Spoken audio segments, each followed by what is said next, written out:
الحمد لله رب العالمين والعاقبة للمتقين الصلاة والسلام على رسوله خاتم النبيين وعلى آله وصحبه ومن والاه إلى يوم الدين.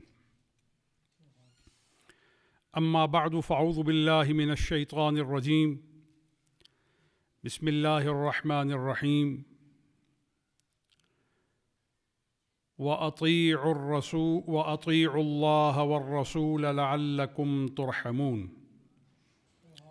صدق الله مولانا العظيم وأمرنا ولقنا بقوله إن الله وملائكته يصلون على النبي يا أيها الذين آمنوا صلوا عليه وسلموا تسليما.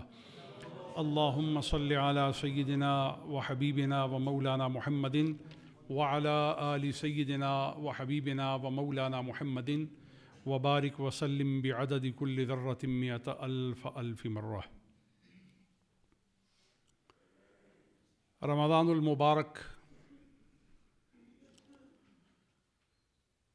نور کا، تجلیات کا، ہدایت کا، معرفت الہی کے خزانے کا، گناہوں کو جلا دینے کا، نیکی اور تقوی کو قوت کے ساتھ دل و دماغ، اعضاء اور جوارے پر قائم کر دینے والا جواد مہینہ ہے، سخی مہینہ ہے۔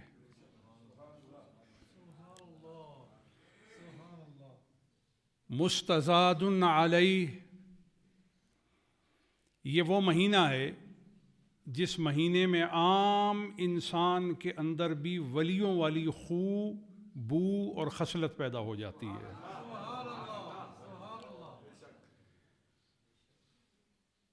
جو انسان اپنے تئیں کبھی یہ سوچ نہیں سکتا تھا کہ میں تہجد گزار بنوں گا، میں قرآن خود پڑھوں گا اور قرآن ہر وقت میرے کانوں میں رحمتوں کے نغمے گھولے گا اور میرے دل اور روح کی دنیا کے اندر ایک نور کا تہیہ پیدا ہو جائے گا۔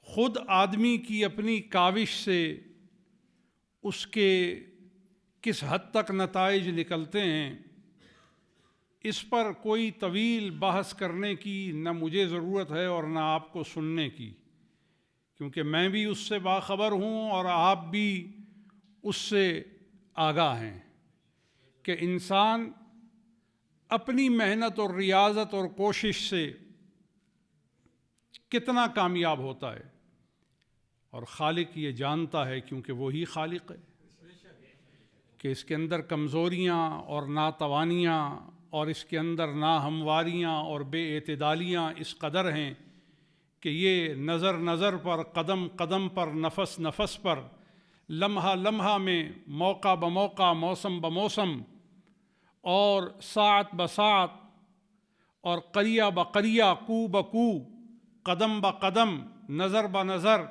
یہ شکست کا، ریخت کا، ناکامی کا، نامرادی کا سامنا کرے گا۔ چلو اپنے فضل سے ان کو ایک مہینہ ایسا دے دیں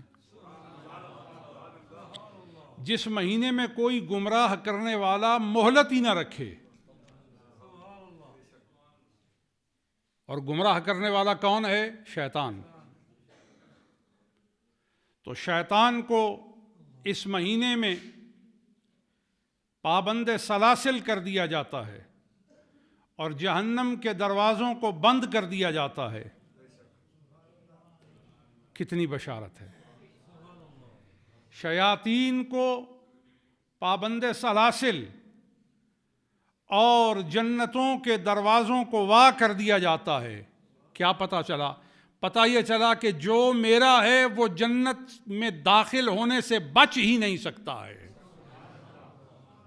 آپ نے اس پہ غور نہیں کیا کہ جو اللہ کا بندہ ہے، جس نے رمضان کو پا لیا اور رمضان المبارک کی برکتوں پر قائم ہو گیا اور اس کے اہتمام پر لگ گیا، یہ ایسا مہینہ ہے کہ اس مہینے میں ہر بندہ خدا جس نے اس کی کوشش کی ہے وہ جنت میں داخل ہو ہی گیا ہے. جملہ تو مناسب نہیں جو اب میں کہنا چاہتا ہوں. اسے خبر ہو یا نہ ہو وہ جنتی ہو گیا ہے. اللہ اکبر. اتنی سخاوت کا، اتنی بخشش کا، اتنی مہربانی کا مہینہ کہ آپ غور کریں، آپ پڑھ نفل رہے ہیں، اجر آپ کو فرائض کا دیا جا رہا ہے. کہیں ایسا نہیں ہے. آپ کسی خطے میں چلے جائیں، کتنی برکتوں والے خطے میں چلے جائیں، کتنے انعامات، احسانات اور تجلیات کے مقام پر چلے جائیں، ایسا نہیں ہوگا کہ آپ نفل پڑھیں اور آپ کے نامہ عمل میں فرض لکھا جائے اور اس کا صلہ اور انعام لکھا جائے، اور آپ ایک فرض پڑھیں 70 کا اجر اور صلہ آپ کو عطا کیا جائے. اور پھر اگر آپ کو رمضان بھی مل گیا اور اس رمضان میں آپ کا نفل فرض کے برابر اور فرض 70 فرائض کے برابر اور نور علی نور یہ ہوا کہ وہ رمضان آپ کو مکہ میں مل گیا.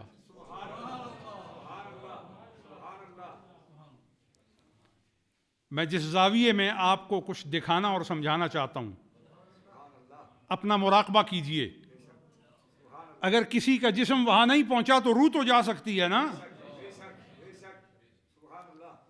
جس کی روح میں بھی ترقی کی استعداد ہے اور پرواز کر سکتی ہے، اور ہر کوئی اپنے تئیں جاننا چاہے کہ میری روح بھی پرواز کر سکتی ہے کہ نہیں، تو اس کو جواب دینا چاہتا ہوں کہ اسے اگر خواب آتا ہے تو یہ روح کی پرواز ہے نا. یہ خواب آپ کی روح کی پرواز ہے، یہ آپ کی روحانی ترقی ہے، یہ آپ کا روحانی جہت سفر ہے. اب دیکھیے کہ کس کو کیا خواب آتی ہے، اور وہ خواب والا جاگنے والوں سے کتنے بلند بخت والا ہے کہ جو پڑا تو خواب میں ہے لیکن نظر اس کو رخسار مصطفیٰ آ رہے ہیں. منظر اسے کعبہ مشرفہ مقدسہ کا مل رہا ہے. ایسا سونا تو جاگنے پر بندہ اس کو ترجیح دے، اور اس جاگنے پر اس سونے کی کیا قیمت ہے. یہ سونا ایک معنی میں سونا ہے اور دوسرے معنی میں بھی سونا ہے کہ جس میں بخت بیدار ہو جائے، جس میں دنیا میں آدمی کا جو مقام ہے، مرتبہ ہے، قدر و قیمت ہے، وہ بدل جائے. لہٰذا اگر رمضان کا مہینہ مکہ میں مل جائے تو مکہ کے میں دنوں کو عام کیسے کہوں، وہاں تو کچھ عام ہے ہی نہیں. وہاں تو سب کچھ خاص ہے. دن خاص ہیں، راتیں خاص ہیں، وہاں عبادت خاص ہے، وہاں ذکر خاص ہے، وہاں جانے والے خاص ہیں، اور ان کے ساتھ جو رویہ اور سلوک ہے اور ان کے بارے میں جو حکم ہے وہ خاص ہے. اور اتنا خاص ہے، فرمایا تم میرے خاص بندے ہو، یہاں لباس بھی خاص پہن کے آؤ. تم میرے بندے خاص ہو، یہاں بولی بھی خاص بولو. تم یہاں میرے بندے آئے ہو، اب یہاں ہم نے دم بدم 120 رحمتیں برکتیں نازل کی ہیں. 60 تو ہم نے طواف والوں کو دے دی، 40 ہم نے نماز والوں کو دے دیں، اور 20 ہم نے صرف دیدار والوں کو عطا کر دی ہیں.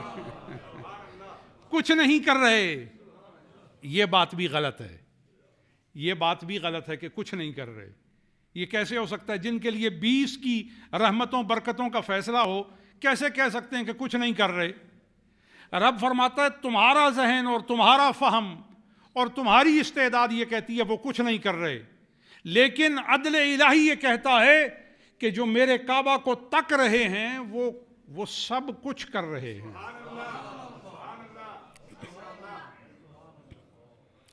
روایات میں آتا نا، کعبہ کو تکنا عبادت، کعبہ کو تکنا، قرآن کو تکنا عبادت، اپنے ماں باپ کے چہرے کو تکنا. تو جب کعبہ کو تکنا عبادت ہے، اپنے ماں باپ کے چہرے کو تکنا عبادت ہے، قرآن کے پاروں کو، آیتوں کو تکنا عبادت ہے، تو غور فرمائیے اللہ کے رسول کے چہرے کو دیکھنا یہ صرف عبادت نہیں ہے، عبادت کی روح ہے. عبادت کی بہار ہے، بلکہ میں یوں کہنا چاہوں تو مناسب ہوگا کہ جس نے اس عارض انور کو دیکھ لیا، جس نے اس رخسار نور کو دیکھ لیا، اس پر اللہ نے خزاں کو حرام کر دیا ہے۔ شیطان اس پر شہوت کو اور گمراہی کو غالب کرنے سے عاجز آ گیا ہے۔ شیطان اسے گمراہ نہیں کر سکتا۔ سابقہ امتوں کے صالحین کو اگر شیطان گمراہ نہیں کر سکا اور وہ اصحاب کہف قرار پائے، اور ان کا مقام اور ٹھکانہ یہ تھا کہ ان کے ساتھ کتا چلے تو وہ بھی جنتی بن گیا، تو اگر سابقہ صالحین کی معیت کا یہ مقام ہے تو امت مصطفیٰ کے صالحین کا مقام کیا ہوگا؟ امت مصطفیٰ کے صالحین کا مقام یہ ہے کہ ابی ابن کعب مدینہ میں تلاوت کریں اور رب تعالیٰ اسے پسند کر کے اپنے حبیب کو فرمائے کہ قرآن جب بھی سنو ابی سے سنو۔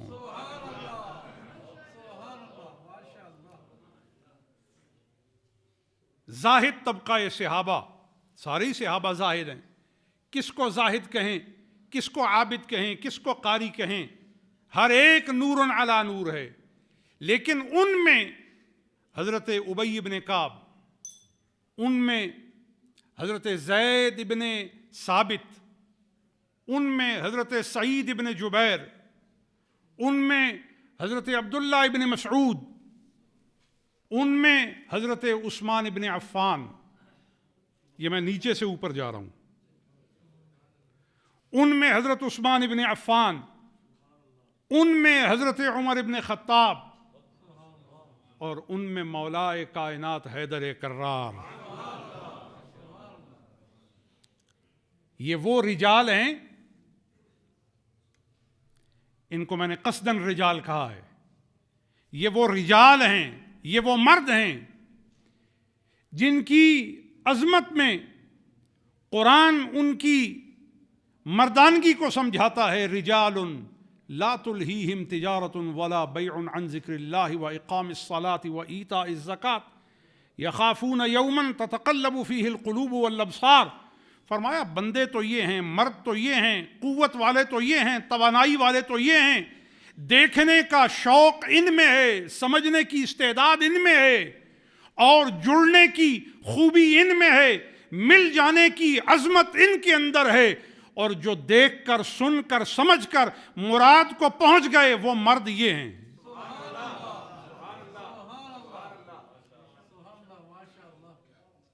تکتے رسول کو رہے ہیں، یقین خدا کا کرتے رہے ہیں، سنتے رسول کو رہے ہیں اور اطمینان ہدایت کا پاتے رہے ہیں، بیٹھے رسول کے پاس رہے ہیں، لیکن دل اور روح کی کڑی اللہ سے جڑی رہی ہے۔ رجال، یہ ہیں وہ بندے، یہ ہیں وہ بندے، اور ان کی رجولیت کیا ہے، ان کی مردانگی کیا ہے؟ لا تلہیہم تجارت ولا بیع۔ اب ان پہ تجارت کا اثر نہیں ہے، ان کا دل تجارت میں نہیں لگا، یہ صبح و شام خرید و فروخت کے شوق اور جذبے میں نہیں ہیں۔ آپ میں سے جو لوگ تاجر ہیں، شاپ کیپر ہیں، سیلر ہیں، بائر ہیں، انویسٹر ہیں، وہ اس بات کو سمجھتے ہیں کہ خرید و فروخت کی اور نرخ سے آگاہی کی ان کو کتنی تجسس کی صورت ہوتی ہے کہ میں جو مال خرید چکا ہوں اس وقت کیا ریٹ ہے، آنے والے گاہک کو موجودہ ریٹ سے میں کہیں کم پر مال نہ دے دوں۔ لیکن ہمارے ہاں تو کچھ الٹی ہی گنگا بہہ رہی ہے۔ اب کس کس پستی کا اور کمزوری کا ذکر کیا جائے؟ بہرحال یہ رجال جو ہیں ان پر تجارت کا، خرید و فروخت کا اثر نہیں ہے، ان پر اثر ہے تو کس بات کا اثر ہے؟ ان پر اثر ہے تو اللہ کے رسول کے دیدار کا اثر ہے، ہر وقت قرآن کو سننے اور سمجھنے کا اثر ہے، محبت الہی کا ان پر اثر ہے، یہ دم بدم اس کے لیے جستجو کرتے ہیں، اس کے لیے کوشش کرتے ہیں، اس کے لیے ریاضت کرتے ہیں اور اس کی طرف متوجہ ہوتے ہیں۔ لا تلہیہم تجارت ولا بیع عن ذکر اللہ۔ اگر کبھی تم ان کو بازار میں دیکھو، اگر ان کو تم کام کرتا دیکھو تو سنو، ان کے ہاتھ کام کر رہے ہوں گے مگر ان کی زبان اور ان کا دل مجھے یاد کر رہا ہوگا۔ اللہ کے ذکر سے یہ کسی غفلت میں نہیں پڑتے، لیکن اللہ کے ذکر سے غافل نہ ہونا کب انہیں حاصل ہے؟ عموماً بھی حاصل ہے، لیکن جب یہ بازار میں جاتے ہیں تو بازار میں جانے پر ان پہ ذکر الہی کی غفلت طاری نہیں ہوتی۔ کیوں؟ کیونکہ بازار، اچھا آپ کو یہ معلوم ہونا چاہیے، سب سے بری جگہ، بولیے نا، جہاں جھوٹی قسمیں کھائی جاتی ہیں، جہاں جھوٹی باتیں کی جاتی ہیں، جہاں چیزوں کے عیب چھپائے جاتے ہیں اور معیوب چیزوں کو کمال والی چیز کہہ کر بیچا جاتا ہے اور بظاہر خریدار کو دھوکہ دیا جاتا ہے لیکن اصل خود دھوکہ کھایا جاتا ہے۔ لیکن اتنی جگہ بازار عجیب ہے کہ بازار میں خرید و فروخت کرنے والا، دکان رکھنے والا، آڑت کرنے والا اور وہاں اپنی زندگی کے ایام کا بیشتر حصہ گزارنے والا سارا وقت بازار میں گزارتا ہے، لیکن جب بھی اس سے کوئی پوچھنے والا پوچھتا ہے کہ آپ کہاں کے ہیں، اس نے کبھی نہیں کہا کہ میں بازار کا ہوں۔ آپ نے غور نہیں فرمایا؟ جو آدمی سارا دن بازار میں رہتا ہے، کبھی بھی اس سے پوچھا جائے آپ کہاں کے ہیں تو کبھی اس نے نہیں کہا کہ میں اس دکان کا ہوں، میں اس بازار کا ہوں، میں بازار کے اس کوچے کا ہوں۔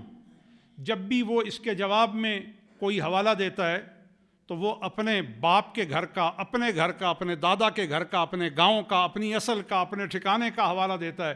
پتہ یہ چلا کہ بازار میں گھنٹوں گزرنے کے بعد بھی، دنوں کی تمام لمحات کی صورتیں بسر کرنے کے بعد بھی بازار پھر بھی اس قابل نہیں کہ وہ تمہارا تعارف بن سکے، لیکن دنیا دار کا تعارف پھر آ جا کے اس کے دنیا کے ماں باپ کی جائیداد اور وراثت اور گھر بن جاتا ہے۔ بس یہی سمجھو کہ دنیا دار کا تعارف اس کے ماں باپ کا گھر، اس کی جائیداد اور اس کا شجرہ ہے، اور اللہ والے کا تعارف مصطفیٰ اور اللہ ہے۔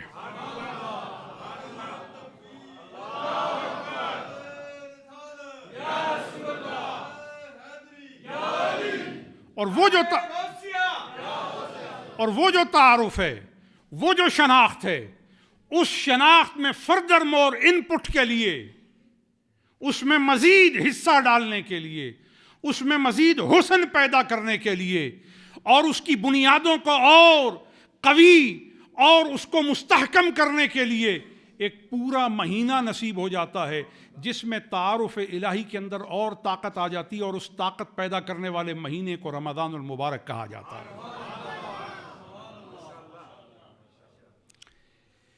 اس مہینے کا تقاضا ہے کچھ کہ ہم رمضان کے روزے کس طرح رکھیں۔ اس میں آپ کی خدمت میں چند چیزیں گزارش کرتا ہوں۔ رمضان کے روزے کس طرح رکھیں؟ اس طرح رمضان کے روزے رکھیں کہ آپ کو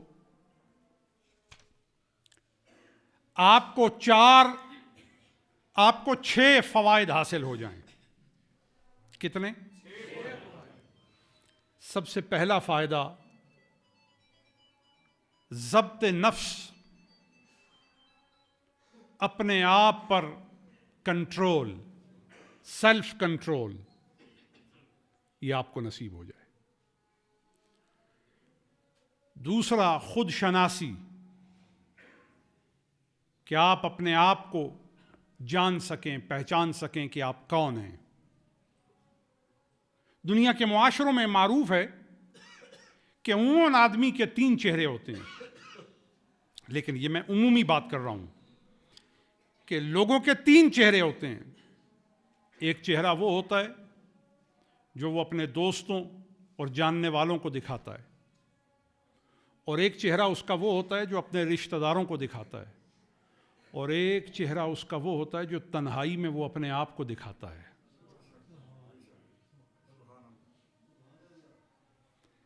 لیکن یہ تو دنیا کی بات تھی نا.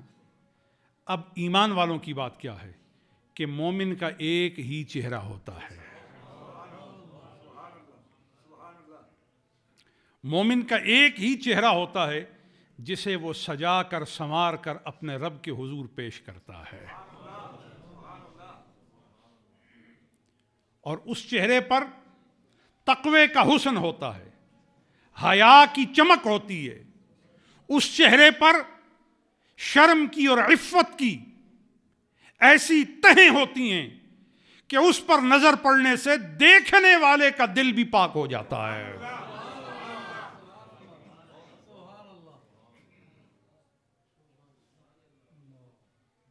حضرت شقیق بلخی رحمت اللہ تعالی علیہ, یہ قاضی ابو یوسف ہمارے احناف کے بہت بڑے پیشوا ہیں, ان کے اصحاب اور رجال میں سے ہیں اور ان سے استفادہ کرنے والوں میں سے ہیں.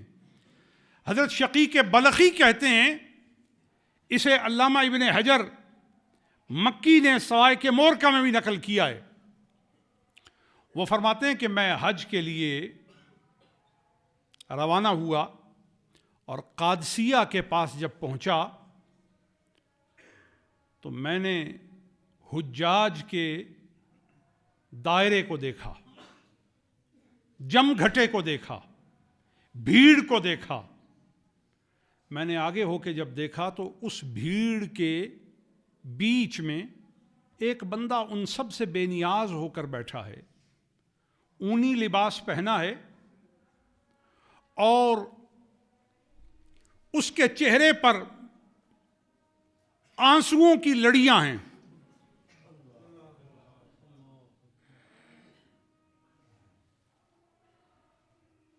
تو کہتے ہیں میرے دل میں خیال آیا یہ کوئی صوفی لگتا ہے جس نے اونی لباس پہن کر ظاہر میں یوں منظر بنایا ہے کہ لوگ اسے سارے سفر میں سر پر اٹھا کے رکھیں, اس کے اخراجات برداشت کریں, اس کی ضرورتوں میں کفالت کریں, اور یہ اس حلیے سے اپنی حاجتیں پورے کرنے کی سبیل بنائے. کہتے ہیں ابھی یہ بات میرے دل میں آئی تھی کہ اس بزرگ نے آنکھیں کھولی اور میری طرف دیکھ کر کہا, اے شقیق بدگمانی نہ کرو, کیونکہ رب نے قرآن میں فرمایا کہ بعض گمان گناہ ہیں. حضرت شقیق کہتے ہیں کہ میں ایک دفعہ ہل گیا کہ یہ کون ہے جس نے مجھے میرے نام سے پکارا,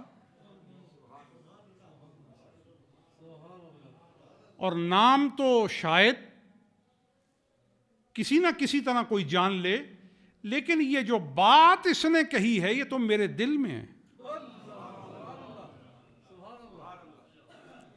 اور دل کی بات کو نہیں, جن کا ایمان ہے وہ بولیں, دل کی بات کو, تو پھر بات طے ہو گئی نا کہ جس نے دل کی بات کو زبان پر لا سنایا ہے یہ کوئی اور نہیں ہے, یہ جو دل کی جانتا ہے یہ بھی اسے جانتا ہے.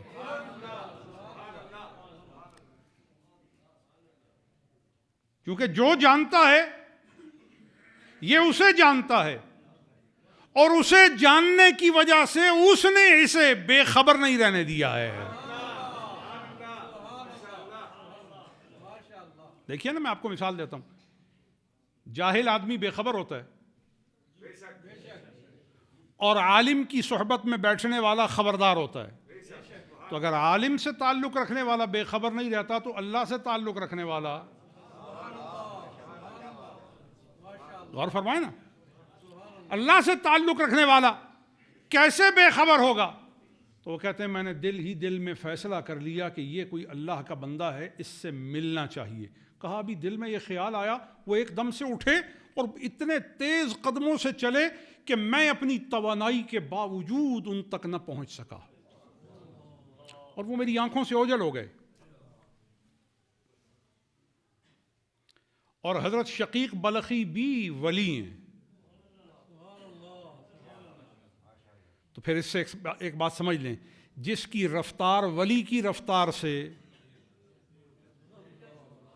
اور جس کا تصرف ولی کے تصرف سے بھی بڑھ کر ہو، سمجھ لو وہ محض ولی نہیں ہے، وہ قائد الاولیاء ہے۔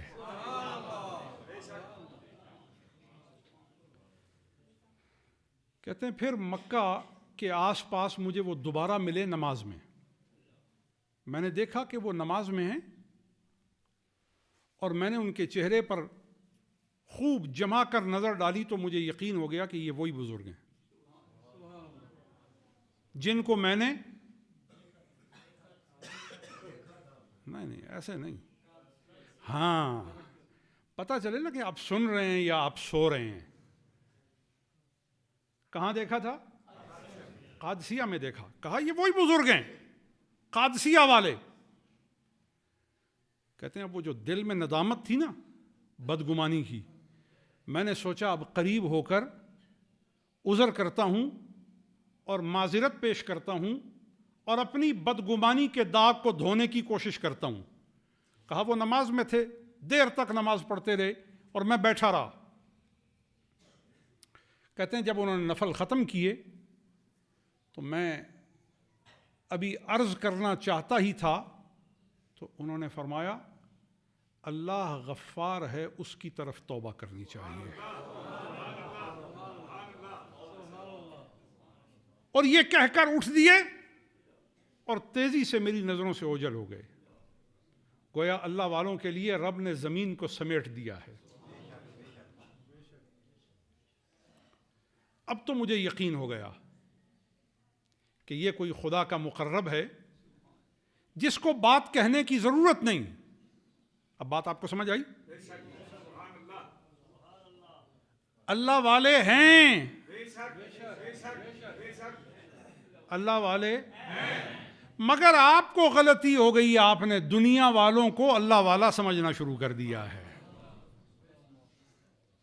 جو دنیا کے پیچھے مارے مارے پھرتے ہیں، مال و دولت کے پیچھے مارے مارے پھرتے ہیں، جائیداد کے پیچھے مارے مارے پھرتے ہیں، حالات کی وجہ سے وہ ٹوٹ جاتے ہیں اور بھوک کی وجہ سے وہ اپنے فیصلے بدل لیتے ہیں، زمانے کی سختیوں کی وجہ سے وہ لوگوں سے تعلق تبدیل کر لیتے ہیں، وہ اللہ والے نہیں ہیں، وہ دنیا والے ہیں۔ کون ہیں؟ اللہ والے تو وہ ہیں کہ اگر سجدے میں ہوں تب بھی اپنے رب کے ہیں، گھر میں ہوں تو تب بھی اپنے رب کے ہیں، اپنے بیوی بچوں میں ہوں تب بھی اپنے رب کے ہیں، غموں میں ہوں تو تب بھی اپنے رب کے ہیں، خوشی میں ہوں تو تب بھی اپنے رب کے ہیں، اور اگر ان کی گردن کو کاٹ کر کوئی نیزے کی کرسی پر بٹھا دے تو تب بھی وہ اپنے رب کے ہیں۔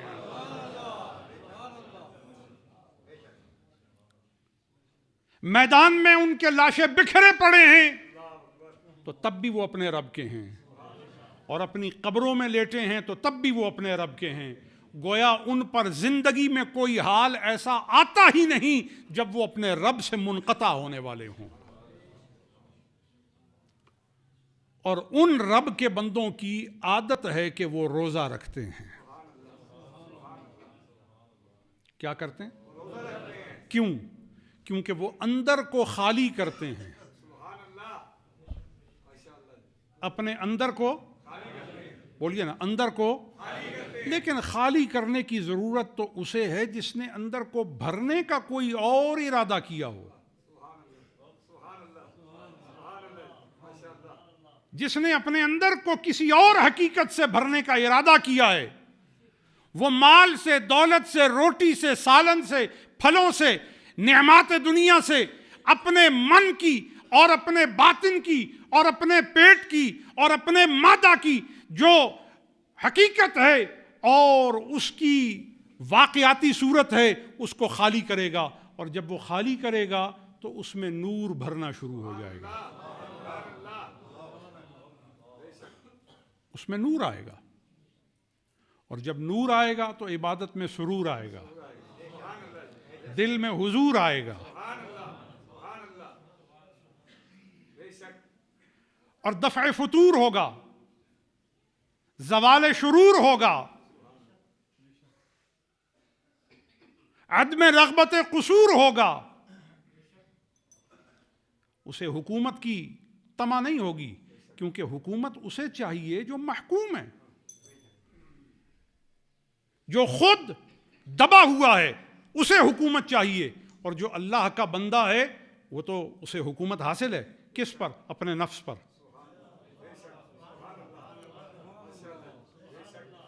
اپنے بولو بولو اپنے بولو نا اپنے نفس اتنی باغی شے ہے، اچھے بھلے دیکھنے والے سمجھنے والے انسان کو حرام پر لگا دیتا ہے. نفس اتنی باغی شے ہے کہ وہ انسان کو قتل کرنے پر آمادہ کر دیتا ہے. نفس اتنی باغی شے ہے کہ وہ انسان کو عزت سے ذلت کی طرف لے جاتا ہے.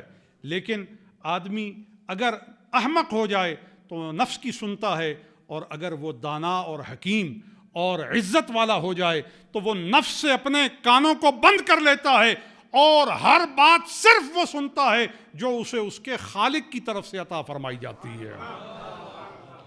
پھر اس کے نتیجے میں کیا ہوتا ہے؟ اس کے نتیجے میں اپنے رب کی سننے والے کو ابو بکر صدیق بنا دیا جاتا ہے، اسے عمر فاروق بنا دیا جاتا ہے، اسے عثمان ابن عفان بنا دیا جاتا ہے، اسے علی المرتضیٰ کر دیا جاتا ہے، اسے حسن مجتبیٰ بنا دیا جاتا ہے، اسے حسین شہید کربلا کر دیا جاتا ہے، اسے ابی ابن کعب کر دیا جاتا ہے، اسے زید ابن حارثہ کر دیا جاتا ہے، اسے اسامہ ابن زید کر دیا جاتا ہے. اسے کبھی مہاجر طبقے میں زینت دی جاتی ہے اور کبھی انصار طبقے میں زینت دی جاتی ہے، اور کبھی ان کی زبان پر شکوہ آ بھی جائے موقع حنین پر کہ حضور نے سارا مال قریشیوں کو دے دیا اور ہم نے اتنی قربانی دی تھی. حضور نے فرمایا منبر لگاؤ اور صرف وہ آئیں جنہوں نے شکوہ کیا ہے، وہ آئے حضور کے سامنے بیٹھے. اب اس پر کسی کو تجزیہ قائم کرنے کی ضرورت نہیں، شکوہ انہوں نے کیا حضور کے حوالے سے تو حضور نے ان کا شکوہ جان کر ان کو اپنی بارگاہ میں خود طلب کر لیا. ہم اور آپ فیصلہ کرنے والے نہیں، جس نے فیصلہ کرنا تھا انہوں نے فوراً فیصلہ کر دیا. سب کو بٹھایا اور بٹھا کر حضور نے فرمایا میں نے جن کے دلوں کو الفت دلانی تھی ان کو مال دیا، اور وہ مال لے کر چلے گئے، اونٹ لے کر گئے، وہ سونا لے کر چلے گئے، ان کے ہاتھ دنیا کا مال آیا. اور سنو، جب تم مدینہ جاؤ گے تمہارے ساتھ سونا نہیں ہوگا، تمہارے ساتھ اونٹ نہیں ہوں گے، تمہارے ساتھ غلام نہیں ہوں گے، تمہارے ساتھ خاتم النبیین کی ذات گرامی ہوگی.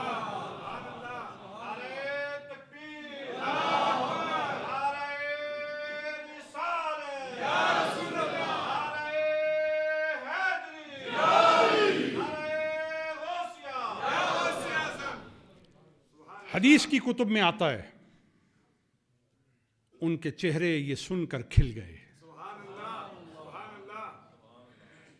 کیونکہ انہوں نے اپنے آپ کو پہچان لیا کہ ہمارا مقام کیا ہے.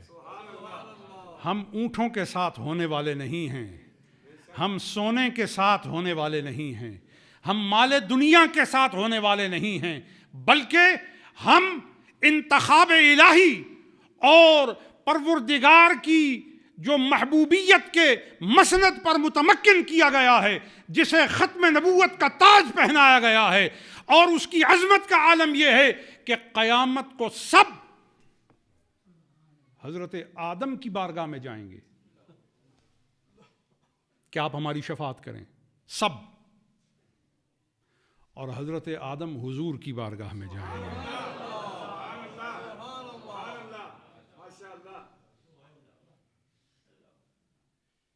میں نے صرف مختصر سا آپ کو ایک خاکہ سمجھایا ہے کہ کیا حضور کی معیت کا مقام ہے. معیت مصطفیٰ کو سمجھنا ہے تو ذرا تفسیر حشر کو دیکھو کہ حضور کے ساتھ کون ہے.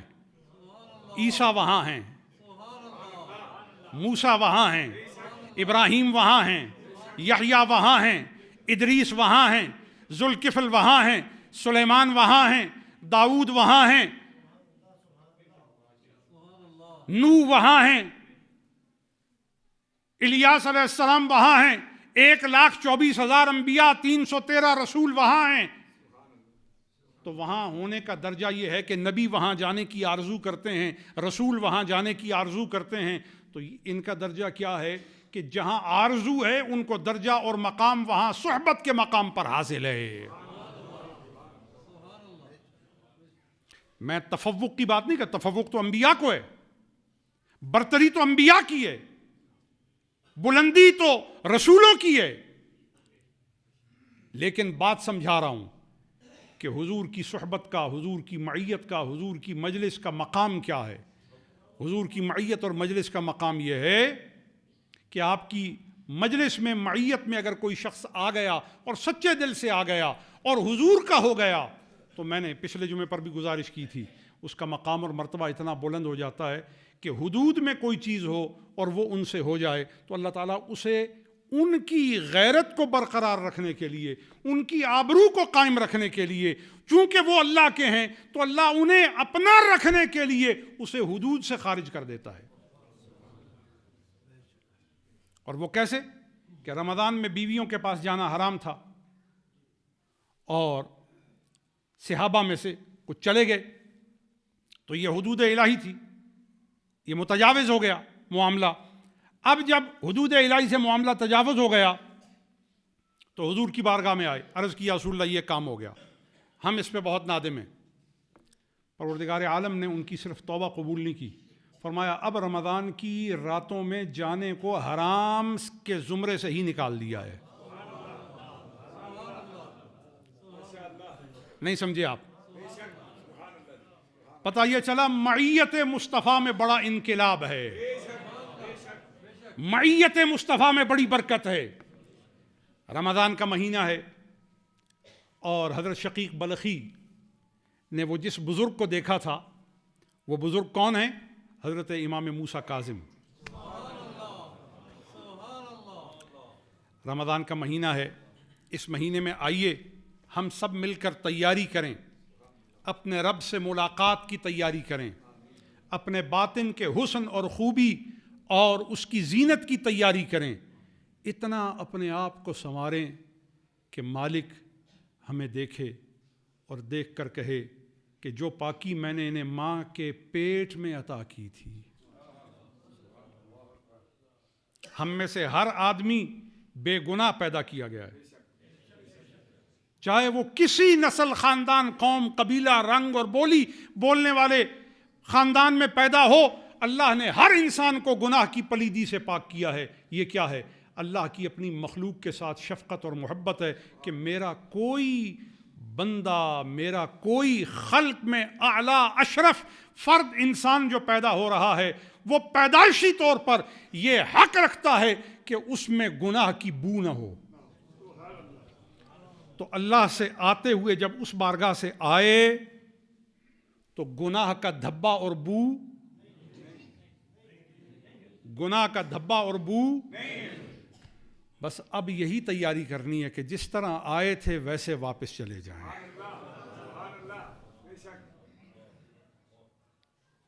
اس تیاری کے لیے بڑی سہولت والے مہینے کو رمضان المبارک کہا جاتا ہے۔ رمضان ہمارے گناہوں کو جلا دیتا ہے اور نیکیوں کو جمع دیتا ہے۔ اللہ تعالی ہم سب پر اپنا لطف و کرم کرے، اپنی مہربانیوں سے مالا مال فرمائے۔ یہ مہینہ برکتوں کا مہینہ ہے اور اس مہینے میں خیر و سعادت سے ہم سب بہرہ مند رہیں۔ وما توفیقی الا باللہ علیہ توکلت و الیہ انیب۔ اللہ